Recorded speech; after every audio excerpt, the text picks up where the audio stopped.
پرویز، غلام احمد پرویز، عجیب بات یہ ہے کہ پنجاب نے یہ دو غلام احمد پیدا کیے، غلام احمد قادیانی، غلام احمد پرویز۔ ایک نے مہر ختم نبوت کو توڑا اور ایک نے حدیث کے بارے میں اور مستقل طور پر سنت رسول کو شریعت کے بنیاد ہونے کی حیثیت سے چیلنج کر دیا۔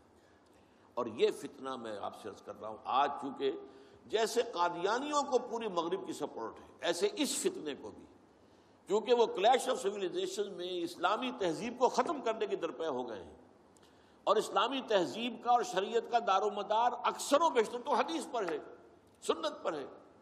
لہذا وہ دین کی جڑ کاٹنے کے لیے یہ جو انکار حدیث کا فتنہ، یہ استخفاف حدیث کا فتنہ ہے، اس کو سپورٹ کر رہے ہیں۔ اور رینڈ کارپوریشن کی جو سفارشات ہیں ان میں شامل تھا یہ کہ ایسے ماڈرنسٹ کہ جو اسلام کی ایسی تعبیریں کریں جو ہماری تہذیب کے ساتھ مماثل ہو جائیں، تو ان کو سپورٹ کیا جائے اور انہیں خاص طور پر الیکٹرانک میڈیا پر انہیں ایکسپوجر دیا جائے، اور آج یہ ہو رہا ہے پاکستان میں بڑے پیمانے پر۔ تو یہ جو ہے اس اعتبار سے آج زیادہ ضرورت ہے کہ ہم حدیث نبوی کا مطالعہ کریں تاکہ اس کی عظمت جو ہے وہ ہمارے دلوں میں جاگزیں ہو جائے، اور حضور صلی اللہ علیہ وسلم کے ساتھ ایک محبت کا اشتوا جو ہے رشتہ مضبوط ہو جائے۔